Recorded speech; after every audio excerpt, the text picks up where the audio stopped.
sumin, mis alati iga klubi õhtu ees on. See on nagu selline ühtsustunne.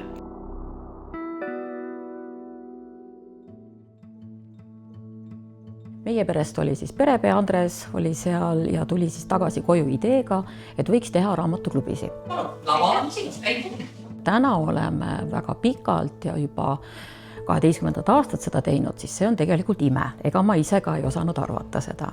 Ja siis umbes minu vanune tüdruk tuli tutvuma ja siis ma ütlesin, ma Eija aasta, ega ometi mitte Eija Aus. Siis ma mingi teast, sa oled mul kohustuslik kirjandus.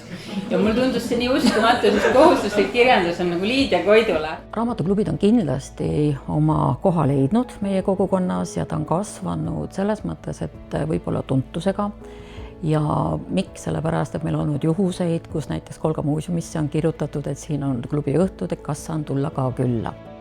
Kolga mõis, Eestimaa suurim mõisamajoraat üldse, et kuhu tulla ja mu meelest annab see ikka tegelikult sellise mõnusa feelingu siia juurde. Mina usun küll, et see kindlasti see mõis, milles sa möödud, ma mõtlen peahoone ja tulla siia valitsejamajja, kus on meie muuseum läbi 2 korruse, see on meie kõigile minu meelest väga suurepärane innustav asi. Aga et see, kuidas Angelika Schneider neid kasutab. Raamatuklubid, mis on meelde jäänud, tegelikult on kõik, sellepärast et kõik meie külalised on olnud väga värvikad ja kui meil üks hiljutine külaline Justin Petroni ütles niimoodi, et kirjanikud on need erilised tüübid, siis ma hakkasin selle peale mõtlema, et on küll.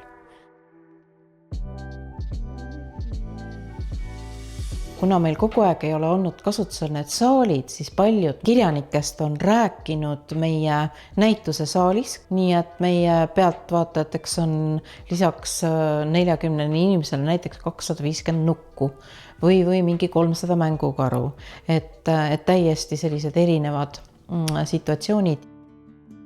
Meie klubi õhtud hoiab kindlasti elus see, et mul on tunne, et meil on kujunenud välja nagu selline hea klubiline selline sõpruskond. Sest see sumin, mis alati iga klubi õhtu ees on, kus nad räägivad, kuidas sul läheb ja nii edasi, kus sina oled ja hoiavad kohti ja broneerivad kohti endale, et see on nagu selline ühtsustunne.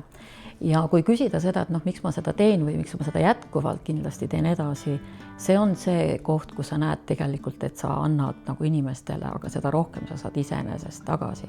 Ma väga pean lugu Janne sellest entusiasmist, et ta juba nii kaua aastaid veab seda. See raamatuklubi liikumine läks nüüd moodi, aga meil on see juba mitmed aastad olnud. Et me oleme ikka super huvilised. Tihtipeale arvatakse, et Kolga klubi õhtud on kinnised üritused, et ainult meie klubilistele. Nii see ei ole. Ma kutsun üles õpetajaid tulema siia, sellepärast, et õpetajatest tegelikult sõltub ju meie noorte tulevik. Ma olen saanud nagu tänud ja siis ma olen alati seda öelnud, et teate, et ega ma ei tee seda enda pärast, ma teen seda teie pärast ja teeme seda koos jätkuvalt, sest see on vastastikune soov. Aga kõik on oodatud.